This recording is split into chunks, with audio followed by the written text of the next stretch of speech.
Well, the 50s and 60s are pretty much Joe Nesline's heyday, because it was at this point that he was opening up clubs, different clubs throughout the city in Maryland. It was the Sportsman American Club, the Amber Club, the Oriental American Club, and then the Spartan American Club out in St. Mary's County in Maryland. But the reason all these clubs were opening and closing is the feds were constantly, and the Metropolitan Police Department, were constantly raiding the clubs and just interviewing the patrons of the club as they came in and out. And so, but also while he was doing that, he was also running a floating craps game. That crap game was very profitable, which was another reason why the mob and Lansky respected Nesline so much, because the crap game was going on between like La Plata, Maryland, down to here to D.C. and all the way down to Hampton, Virginia.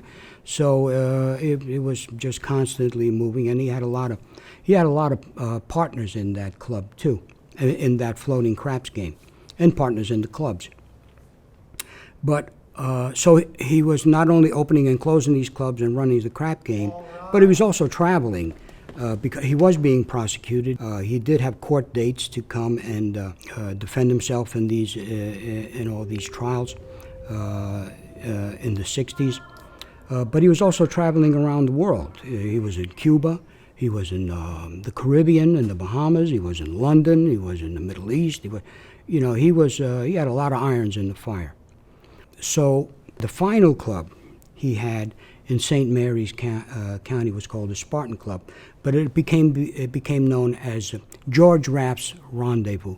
George Raft was a very popular actor, the 30s and 40s, mostly portraying gangsters and prisoners.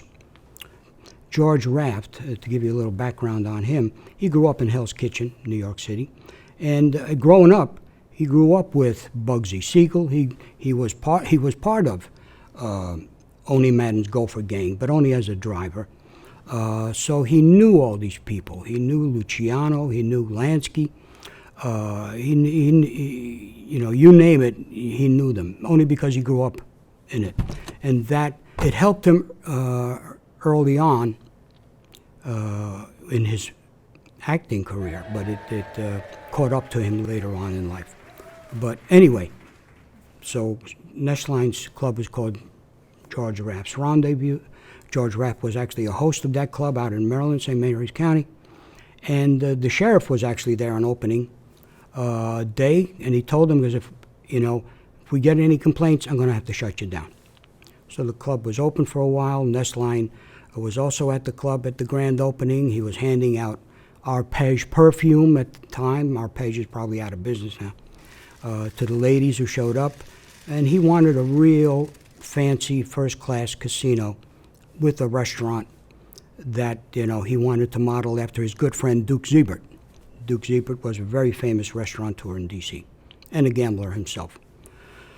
So sure enough, another celebrity who was there opening night was Keely Smith. If you know who Keely Smith is, she's a band singer who was actually the wife of Louis Prima. Louis Prima was the band leader from New Orleans, very famous guy. Keely Smith was his wife. She was there. Another person that was there was a guy by the name of Frank Lefty Rosenthal. Now, Frank Lefty Rosenthal is Ace Rothstein from the movie Casino. So that character, played by Robert De Niro, was based on Frank Lefty Rosenthal. Well, the place was finally raided by Maryland authorities. Somebody complained. It was probably the feds. And so the place was shut down. Everybody, Nesline was arrested, Rosenthal was arrested, and some other gamblers associated with Nesline were also arrested. And that case lingered on in court.